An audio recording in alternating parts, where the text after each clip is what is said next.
Kia ora, I'm Rob Thomas and I am the Volunteer Coordinator for Pest Free Kaipatiki. We are currently undertaking candidate interviews for the 2019 Local Government Elections. Hi, what's your name? Hi, kia ora. My name is Paula Gillon and I'm standing for the Kaipatiki Local Board. Thanks for coming, Paula. Thank you for having me. Great to have you here. So you're standing this year for the local board? Yes, that's right. Fantastic.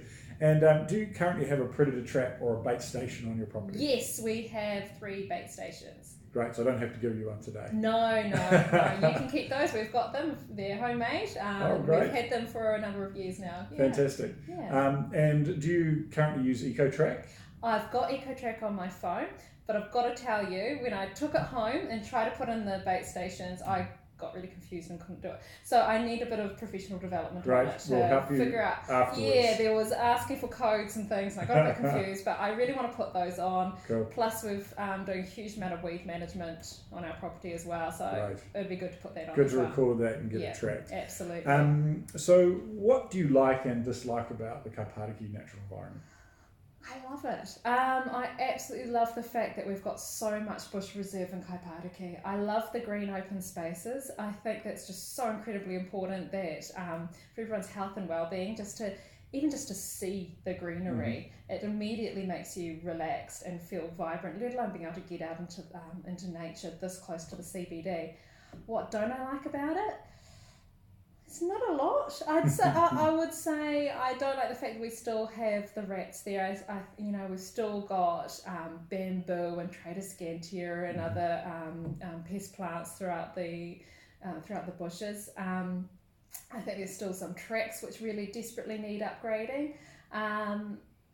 But there's not a lot that I don't like about it. What would you say is the biggest environmental challenge for Kaipatiki at the moment? Carrier disease. Without a doubt, carrier disease, yeah. And,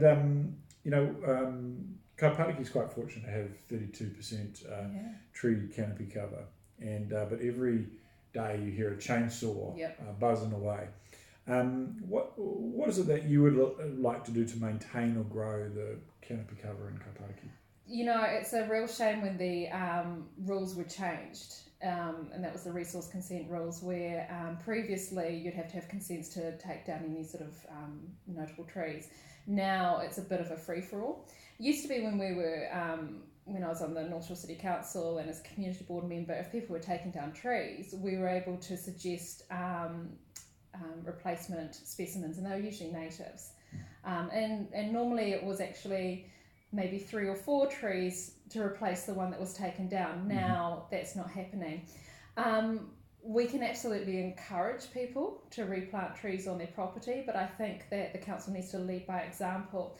Over the last 3 years, we've taken part in the Ngāhere strategy, which is actually going out and really looking at our tree canopy in Kaipatiki and seeing, where are areas where we can actually plant more trees. And we've been going out and we've been doing some more tree planting. And I think really supporting groups and organisations to go out and do tree planting. I know a lot of our local schools do it.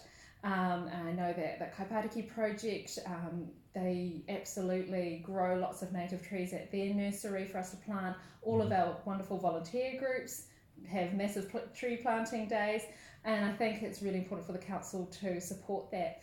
What else we've been doing is we're looking at putting in fruit trees around like playgrounds in particular for our kids, and also shade trees, putting in shade trees around our playgrounds. So we're taking a proactive approach because I think we do need to lead by example. And is there any project that you've led or been involved with that you've been particularly passionate about? The one that I'm particularly passionate about at the moment, are you talking anything in particular or just the environment? Any environmental project. Any environmental project. It's our coastal walkway in Beach Haven. We're right at the very, very, very beginning stages and it's about to go out to consultation. But with so many of our tracks being shut due to cardiac disease, it's really important that we do have walkways where people can still go out and enjoy the natural environment, which aren't interfering with our kauri. And obviously we're wanting, our kauri walkways back up and running, but it's going to take a little bit of time. And we need to have those alternative walking tracks. So linking up the beautiful Tui Park to Shepherd's Park, and then our vision is to extend that walking right around through to Bayview, so that we've got access to the coast for everyone down there. It's going to be accessible as well. So it's really great that we've got so many tracks in Kaipatiki which are a bit rugged, because people do like that. The good old sort of tramping, getting out there, but we also need stuff that's accessible. So for our elderly, being able to get out into nature, it's really important. For mums with prams or with little kids, it's really important. And we know that this is something the community's really wanted for a long time, and we think it's going to be really fantastic. Great. So Pest Free Kaipatiki is a community-led initiative to make Kaipatiki pest-free by 2026. This will require quite a significant amount of coordination and resources to remove the pest plants. You talked about predators and the spread of tree disease. So if you're elected next term, what are your top 3 tangible actions you'd like to support the 30 plus volunteer reserve groups, the schools, local street coordinators achieve that vision? I think one of the things we have done, which we'll keep on doing, is in terms of budget. We increased our environmental spending overall in Kaipatiki by 38%, so nearly 40%, which is huge. And a lot of that did go to Pest Free Kaipatiki. So you need to have that budget there in order to be able to hire your coordinators and be able to and help your groups. I think one thing which we're falling down a little bit is we need really within council maybe one point of contact. I'd like to see whether or not we can get back to having a single parks officer rather than multiple points of contact within council, depending on different things. And it gets really confusing, and it's really hard if you're a volunteer to try and figure out which is the right council officer to go to. It's going to be a hard one, but it's something I think, maybe we can trial something. It's something we'll push for. Another thing which I think would be really helpful is actually to have a Kaipatiki local board representative on the PFK committee. And that's just to keep that relationship going and to hear all the issues that come through from the local groups. Back in the day when I was on the community board, we used to get all the minutes of all the different restoration groups coming through. So we were able to see what all the issues were, and we had representatives on each of them. So we knew which tracks, needed some significant work and when, and or gates or entryways or anything like that. We had all that sort of detail, but that seems to have been lost over the last few years. So getting those connections and relationships back up and running, I think, is really important. So I think that's the 3 things I'd like to focus on. Very good points. So that both community volunteers and council contractors undertake ecological restoration works and reserves. Right. What are your current thoughts on how they're coordinated delivery, and what, if anything, you'd like to change or see improved? I think there have been a few issues with the contract, and I think maybe we can review it to make sure that, again, the communication doesn't break down, so that when we have the contractors working in the reserve, the volunteers know exactly what's happening, but also the volunteers can feed into the contractor. Where are the issues? What are they working on? And so there's no sort of duplication or people coming through trying to do the same thing twice or stepping on each other's toes, really. So I think, again, it comes down to that communication and just making sure that that's there. Great. Auckland Council recently adopted the draft regional pest management plan. Yes. However, we've heard from quite a few Kaipatiki residents that don't really feel that it has enough teeth in order to do enforcement of pest plant removal on private property. Also, we know that many of the seeds that come from pest plants can travel more than the 500 metre buffer zone that exists. Yep. So do you disagree or agree that there's efficient enforcement rules for private property? Do you agree with the 500 metre buffer zone? And what would you do, if anything, to address these issues? Oh, look, it's a really hard one. I don't think that there's enough enforcement. But to be honest, getting enforcement on anything in council these days is really blimmin' hard. But I think we do need to be able to enforce it on private property.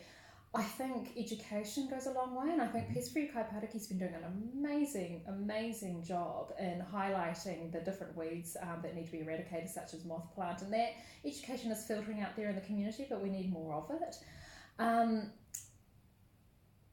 I think it's going to be really hard to review the new policy within the next 3 years. So I'm not going to make any promises around that, because that policy is going to be there, and then when they do review it, it's got to be after a few years to see whether or not it's working. The 500 metre buffer zone, I would have preferred it to be a bit bigger, to be honest. But this is what we're stuck with, and I think we're just going to have to work within it and do what we can through our volunteer groups, and again with the local board, with extra funding or different projects there, specifically around private property. Now we've only got 2 questions left. Okay. So we're almost done. Kauri trees are familiar and really beloved, obviously, in Kaipatiki. However, they are currently under threat with kauri dieback. So some people have really asserted that we need to keep to protect our kauri, we need to keep the people and animals out of reserves. What is your opinion on this, and what would you do to protect our kauri? Okay, so I think at the moment where we've got some reserves shut, I think that's absolutely right. We do need to stop having people and animals in there at the moment until we get track upgrades and boardwalks. Now there are ways for them to do it so that we can still see and enjoy the kauri. There will be some tracks which will be shut permanently, unfortunately, and they'll be rerouted. But where we can get tracks reopened and up to scratch so that we can actually still enjoy those kauri, that will happen. We've been really lucky in Kaipatiki. We had 41% of the natural environmental targeted rate funding for reserves, not regional parks, but reserves within Auckland, here in Kaipatiki, to upgrade all of those tracks. So I think that's been really great, and also we're going to be putting in hygiene stations as well, which again is really, really important alongside public education. But I think we also, when we're shutting tracks and upgrading, we need to have alternatives. So we need to make sure our alternative walking tracks are also up to scratch, and make sure that there are really good tracks, such as our idea for the coastal connection, Long Tui Park, Shepherd's Park, upgrading all of those tracks and around to sort of Bayview. It's just going to be an alternative track there to keep away from our kauri and keep them protected for future generations. Great. And a final question. Are there any other environmental sort of projects or part of your manifesto that you'd like to tell us about? Yeah, water quality. Yeah, we've been working on water quality quite a bit, and particularly over the last term, we've been looking in the Wairau area. We've had a project where council officers have been going in and doing some industrial pollution prevention. As we know, all sorts of pollution goes down into the drains, which then goes into the Wairau estuary and out to sort of Milford Beach. So we're looking at how can we clean up our waterways and prevent any pollution going through there. And it's had a really fantastic response, actually, where our officers have gone out, talked to local businesses and seen what their practices are, given them really good advice and helped them to improve what they're doing. And this is something the Kaipatiki Local Board is really passionate about, and I think it's something we're going to keep on doing in our industrial areas. We did the same thing in Highbury, down Enterprise Street, and also down in Beach Haven as well, so around that industrial area there. So it's little projects like that to try and improve water quality. We're also wanting to do a bit more stream monitoring, make sure we know baseline where we're at and whether there's improvements or what. And we're actually really needing to do something about Little Shoal Bay. And we've got lots of reports coming through on that and how we can help improve the situation down Little Shoal Bay. Yeah. Well, Paula, thank you so much for coming in for Thanks for having me. We really appreciate your time coming late at night, and all the very best for your election campaign. Thank you very much, and thanks for having me. Thank you.